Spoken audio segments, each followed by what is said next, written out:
WTU Retail Energy brings you the first annual Volunteer Citizen of the Year Award, celebrating 5 individuals who have given their time to helping others.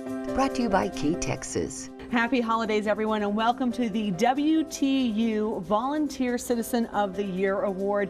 In this next half hour, you're going to get to know some wonderful people here in the Big Country. I'm Mari Cockrell, joined by Cassandra Webb and Al King of WTU.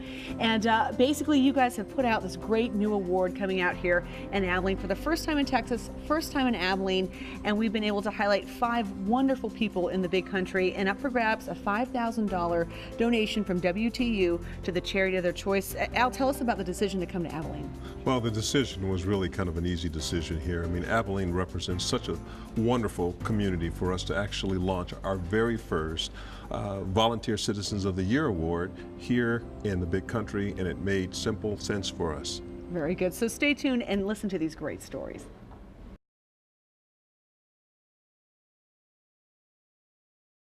Missy Denard is literally changing lives in the work she does. Before we explain, though, take a moment to imagine a different life for yourself. Imagine you've broken the law. Maybe it's drugs and alcohol, or maybe it's because of violence or theft, and you've done some time because of it. Now, think of the day you finished serving that time and you're being released from jail, and ask yourself, where would you go?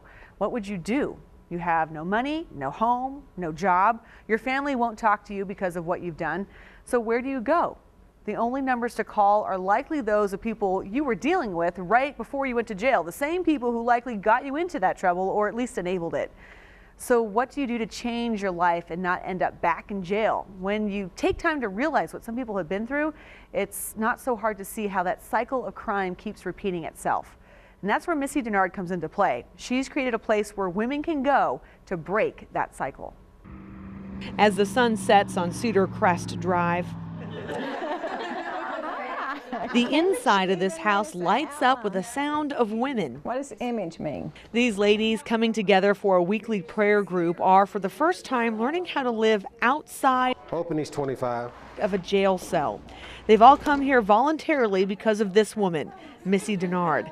This group, this home, this place of refuge and support called New Beginnings started with her work here at the Taylor County Jail. Missy volunteered to be part of a church jail ministry years ago. There she led Bible studies, one-on-one mentoring, and a life skills class with the women serving time. We don't want to forgive, then how can we ask for forgiveness? And I had to experience that in my own life. And it was there that she noticed the women she was working to help needed so much more. You know, seeing the same ones come in and out, and they'd get out and they'd go to some places, and I would just cry because I thought, there's got to be something more for them. That's when Missy took it upon herself to create New Beginnings, a place women could go after serving time to restart their lives. Casey Watson had been in and out of jail at least a dozen times before meeting Missy. All I've ever saw was violence and drugs and alcohol, and always putting myself in danger. And Missy took me out of that and showed me a new way to live my life. You see the people that you used to know, or the things that you used to do, and you just fall back into it. It's just like this chain reaction. It's like, well, hey, come over, okay. You know, hey, you want a drink? Sure. You know, I don't even drink. Control rack CD4. Summer Bailey went to New Beginnings after being locked up for a total of 7 years. She, like the other women there, explained how after a life of crime, they had no way of knowing how else to live. At New Beginnings, Missy offers an escape, a safe place to go, help getting a job and resources to learn new skills, support to heal what may be haunting them. They have been through so many things in their life that they don't have hope to be able to live a different life and do something different. They feel like they're going to be a product of their upbringing forever. Susan Watkins says she's an entirely different person because of Missy. At some point, someone has to give you hope and to show you the way, you know, and Missy's done that for me, and I get to do that for my daughter, and my daughter does that for my mother, and you just pay it forward that way, you know. Ooh, I've had some battles here, you know. It has not been easy, but it has been worth the fight, and I wouldn't give it up for anything. New Beginnings now has grown from one home on sales to the Cedar Crest house, and soon Missy's biggest project, this 8-unit apartment complex off South 5th. It'll give women like Summer, a mom of 2 boys, a place to reunite and build a new life with their kids. She's the mom I've never had. You know what I mean? She's not just Missy to me. She's my mother. You know, she's really helped me. You know, I've been through a lot of things in my life that might not have been fair, but you know, sometimes we don't get to choose our path. It's just how we make it. You know, how we can help other people. It's important to add that Missy and New Beginnings takes no government funding or grants to operate the homes. They operate entirely from community donations, and the women contribute quite a bit. All the women at New Beginnings are expected to get jobs and help pay for their housing, also utilities and food. She looks forward now, Missy, to the opening of that apartment complex where the women of New Beginnings can take a new step and, when they're ready, bring their children to live with them and build a new life together.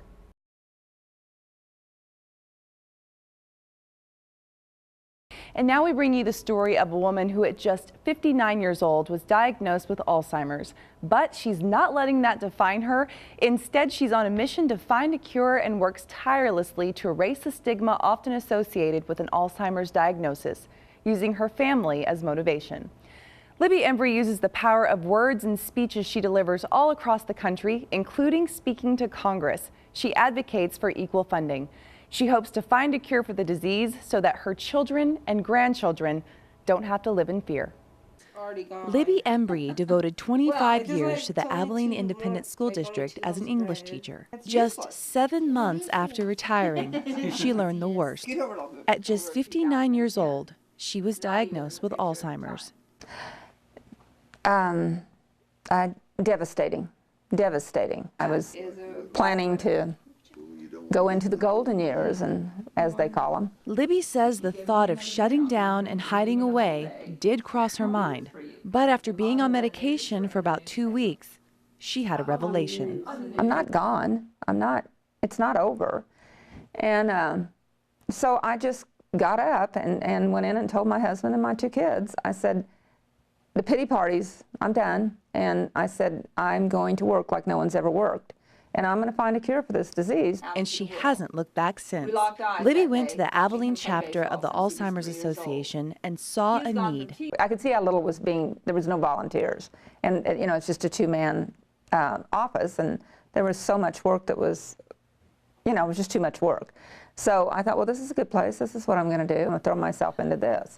Libby works tirelessly to send a message, which includes erasing the stigma attached to the disease. And so I think the stigma comes from lots of places. Fear, confusion, how do you face it, what do you say? I've had people say to me, I don't know what to say to you. And so therefore they stay away because they don't know what to say.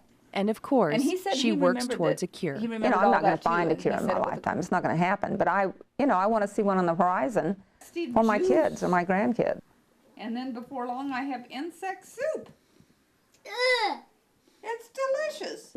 Kids and grandkids, who she says keeps her going. You know, I love to watch them, love to spend time with them. I know that one day, of course, I won't be there for them. I won't stop until God says you're done. You know, I'm just doing my best, and you know, in my own little corner of the world. Well, that little corner of the world has grown. They asked me if I wanted to speak, and I did. And so from there, I went from speaking in Abilene to speaking across Texas. To even speaking in front of Congress. A gifted writer, one of Libby's most effective acts of volunteerism is the power she brings with her words. Speeches she's delivered across the country have had more effect on people than any administrative work she could do back at the office. Here, she speaks of her firstborn grandchild, Sennett, who once asked her if she was going to forget him. I assured him that there was no way I would ever forget him, and that he was buried so deep into my heart that I could never forget him. And I told him that if and when the time came, and it seemed I might not know him, that he could look in my eyes and hold my hand and know that in my heart I still knew who he was. I reminded him that we had a special bond from that moment on, and that nothing could ever break it, not even Alzheimer's. No one knows how long it might be until Libby Embry may forget Abilene, But what we do know is Abilene will never forget the impact Libby made as a volunteer and advocate for something bigger than herself. Now I want to add that all the artwork you saw in that story is Libby's. While spending time with her, Libby explained to me how she's been able to use artwork to express things she doesn't really have words for right now. Libby did one piece, which you may have noticed in the story, where she drew a picture of herself and attached cotton where her brain is. Libby explained that when she started on medication for Alzheimer's, it was like someone was pulling that cotton out of her brain, allowing her to think a little more clearly once again. Libby hopes to be able to continue to use art to express herself and cope with what's ahead.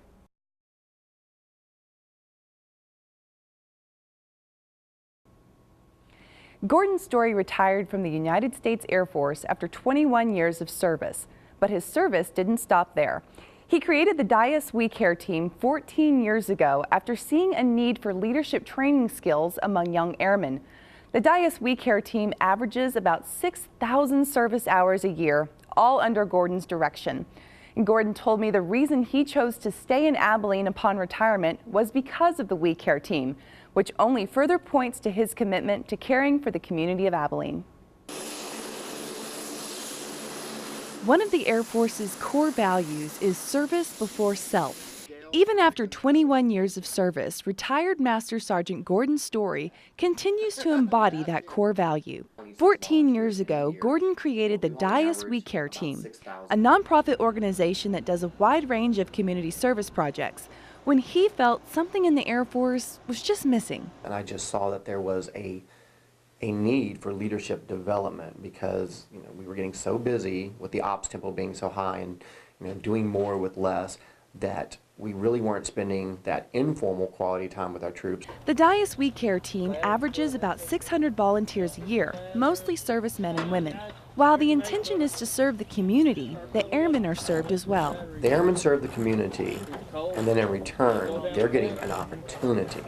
And when you get these airmen involved with the community, they're like, oh ho, I don't have the mountains, I don't have the lakes, I'm not snow skiing, but I have this wonderful resource in the community. It helps airmen when they want to come off the base and they need, instead of sitting in their dorms, not doing anything, playing video games. Through the community service, we help to teach the airmen at Dias leadership principles, communication, delegation, allotment for the supplies, the materials, how to motivate, and all the things that the military will expect later on, they get to practice on small scale. Gives them an opportunity to go outside and learn a skill, essentially, that they'll be able to take with them for the rest of their lives. Under Gordon's direction, the Dias We Care team does home repairs, builds wheelchair ramps, helps with Meals on Wheels, Thanksgiving dinners, car washes to raise funds for other organizations. The list goes on. And just like any branch of the United States Armed Forces, they go big or go home. If they see a need, they fill it. That's kind of fun too, when you're like, yes, we will put in this small wheelchair ramp so you can get to your front door, or we will replace these dry rotted boards. How do you feel about us painting your house? Gordon facilitates 2 to 3 service projects a month, mostly on the weekends, and an average of 6,000 service hours a year, all while being a full-time student at McMurray University, owning his own business, and serving as a guardian with the Friends for Life organization. But if you ask him why he deserves this award, he's not quick to brag. Honestly, I don't think there's anything that I do that makes me a volunteer of the year. I just think, I feel it's kind of what everyone needs to do and should do. His airmen, though, beg to differ. He's done so much, not only for the community, he's made us as airmen, as leaders, as followers, so much more than we normally would get. Every day we're out there building, or we're mowing lawns even, or just even small tasks. He's able to lead us and inspire us so much more than I've ever experienced. In addition to service before self, there's 2 more core values of the United States Air Force: integrity first and excellence in all we do. As a volunteer in Abilene, Gordon Story exemplifies all 3. You may have noticed something about that building the Dias We Care team was working on. It's the same building you saw in our previous story about Missy Denard and her organization, New Beginnings. Turns out when we called Gordon to tell his story, the We Care team was scheduled to go out and help renovate that apartment complex for the ladies at New Beginnings. Gordon tells us he's actually good friends with Missy Denard and happy to help her in any way he can. It was all pure coincidence that both Gordon and Missy were finalists for the Volunteer Citizen of the Year Award, but also really neat to see how folks in our community are connecting and coming together to help one another.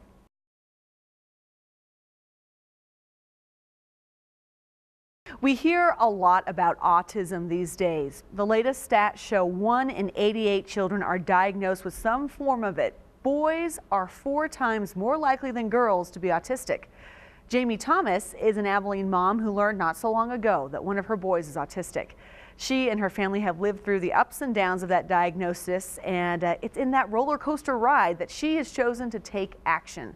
Jamie is incredibly involved in several local groups aimed at providing support and also new opportunities to kids with autism. Jamie's husband is the one who wrote in to nominate her for that Citizen of the Year award, telling us of her hard work as a wife, a mom, also a student, and an advocate. It's been our pleasure to meet with Jamie along with meeting Hunter, her son, and see just one piece of that great work she does. It's a Tuesday night for Jamie Thomas and her son Hunter. And on Tuesday nights, Jamie and Hunter head out here to the Legacy Complex off Highway 277 North. Where are we going? Let's see who we're going to get. We're going to get them. At the Legacy Complex, kids with developmental disabilities are able to take advantage of therapy techniques centered around horses. For some, riding a horse will help develop muscle tone. Hunter, you want Tiny? Let me hold it. For someone like Hunter, who's autistic, the horses have helped make great behavioral improvements. Jamie says when they first came out to Legacy about a year ago, Hunter was almost nonverbal. In his first session, Hunter spit out 4 words. I got to get the brushes. Well, we're not going to brush right now. He likes having something he can be in control of, and this is something that he can have some control.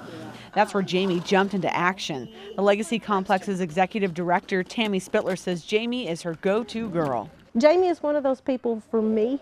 I can look at her and go, I need this or I need that. Or last night I called her up at 10:30 and said, hey, I still can't get this banner up on our Facebook page. Jamie not only helps out at Legacy and heads up their marketing, she's also part of Abilene's Reach for a Difference Autism Partnering Network and the Exceptional Family Member Program at Dias. Clearly, Jamie's happy to get involved in these programs as they help out Hunter. But as Tammy explains, she goes the extra mile to help other families find the same kind of help. That's the kind of loving, giving person that Jamie is.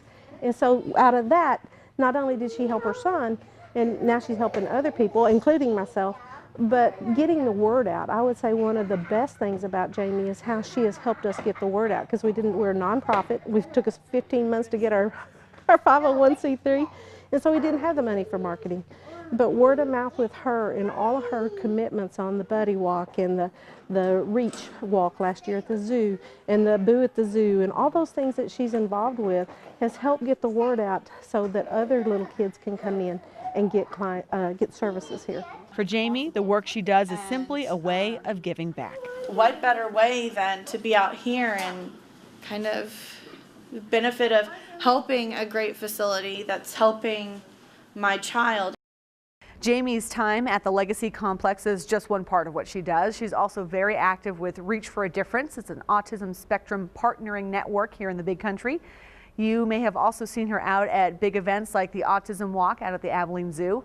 And Jamie says the work she does comes naturally and that she's delighted to help people who have helped out her family and her son, Hunter.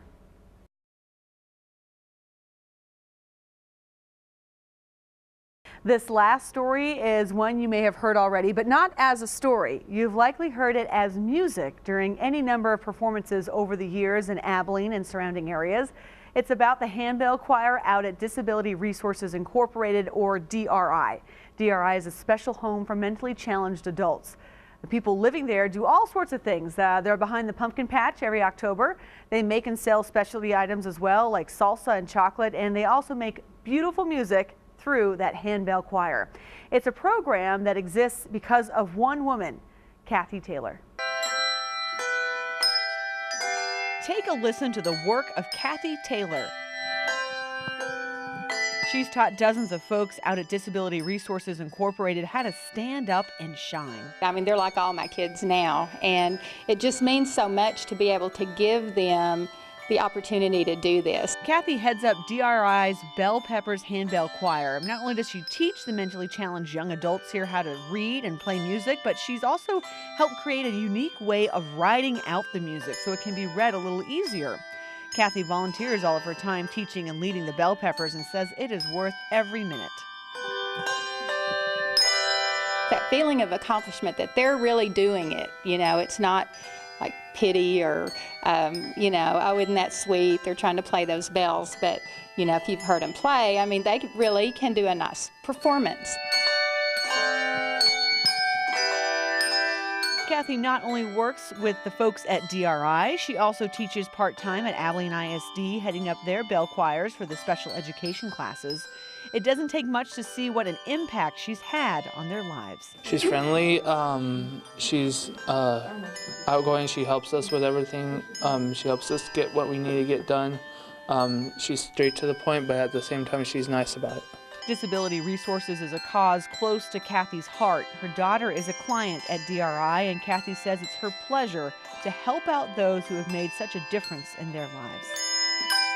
It's such a wonderful peace of mind for us to know that she has a home, and that someday when we may not be here to provide a home for her, that she will have one. Until then, Kathy is working to make DRI the great kind of home it is. What would you say to your director, Miss Kathy? Thank you. Happy as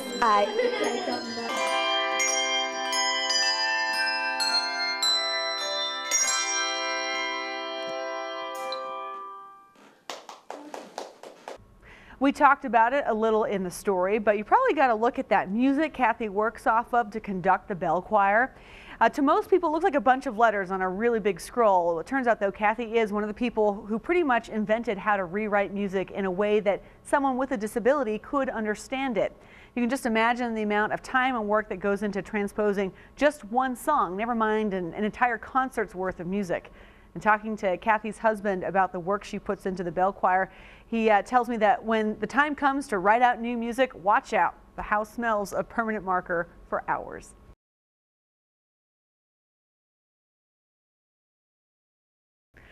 Everyone here at KTXS and WTU is proud and excited to announce that Missy Denard of New Beginnings is our WTU Volunteer Citizen of the Year for 2013. Take a look now at how we surprised her with the big news live on KTXS this morning. Missy Denard is here with us this morning, but she does not know she's the winner of the WTU Volunteer Citizen of the Year Award and a $5,000 donation from WTU. So let's go ahead and tell her the big news. We're orchestrating this live, so I think we can bring. And I believe Missy's husband, Rocky, has come into the show, too. We've got Al from WTU and Susan King. Hi, Missy. Come on in. Come on in. Come on in. Hi. What you don't know is that you are the winner of the Volunteer Citizen of the Year Award. Come on in. It's a pleasure to have you here. Come have a seat here. We like to ambush people as often as possible. And so, Missy, you didn't know anything about, you just thought you were coming in for an interview about just being part of the program. But we wanted to surprise you and make this special because you have done so much.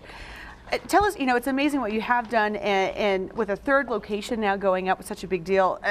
What has it been like to see your vision come to this reality and expand like this? It's really been unbelievable, just seeing and just, sorry, I'm a little emotional. We love it, it's okay. It's just been amazing, just watching it, and sometimes it just seems unreal. What do you wish people knew? I wish people knew that they're the same as us, that they just need help. They've not been given opportunities that we've been given, and they need hope, and they need people to believe in them, to know that they can be a different, you know, a productive citizen of the community and live a different life. I want to bring Al King with WTU, and okay, so you tell us more about what you guys have now for New Beginnings and helping them out. Well, we have an award for you, and it is a well-deserved award, Missy. The work that you do in your organization is amazing, and it certainly is truly indicative of making a difference in the community. And so on behalf of WTU Retail Energy, a direct energy company, and our partners here at KTXS, we'd like to award you with this year's 2013 Abilene Volunteer Citizens of the Year Award. Well deserved. Congratulations. Thank you very much. And part of this is that you'll be receiving, I know I'm going to turn around here and show folks too, I know you want to get a look at it too.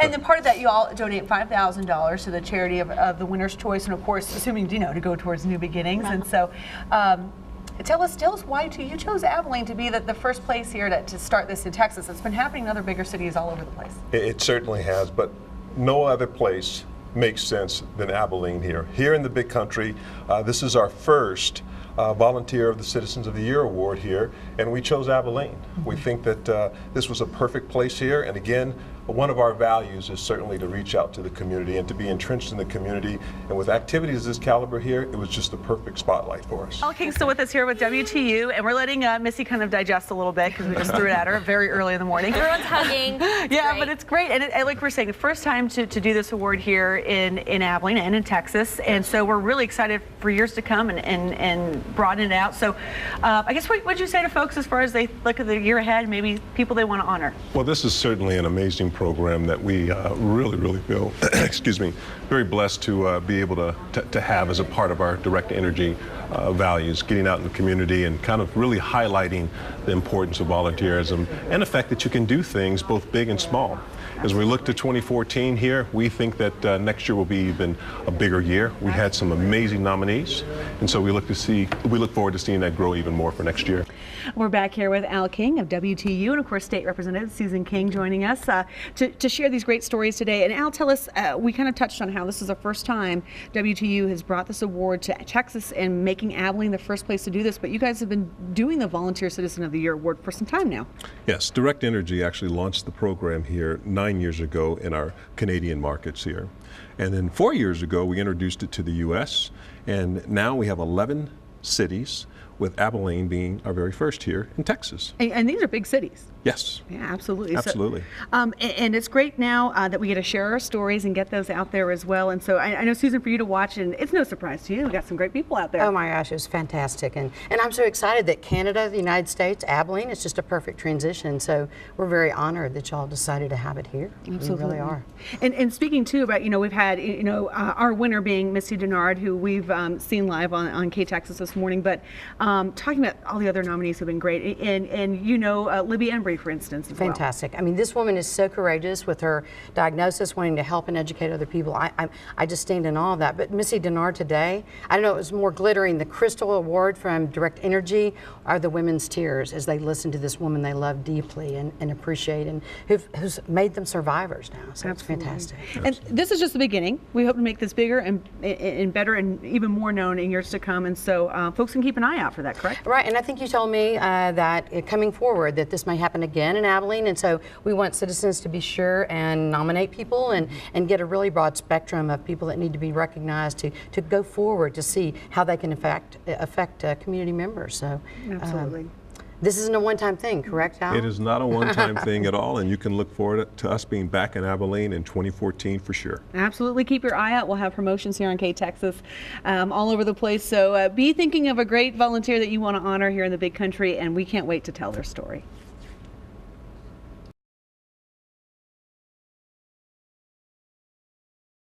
What an exciting morning that was for us here at KTXS. It was the first time we've ever had a surprise reveal of that kind, and we had a great time doing it.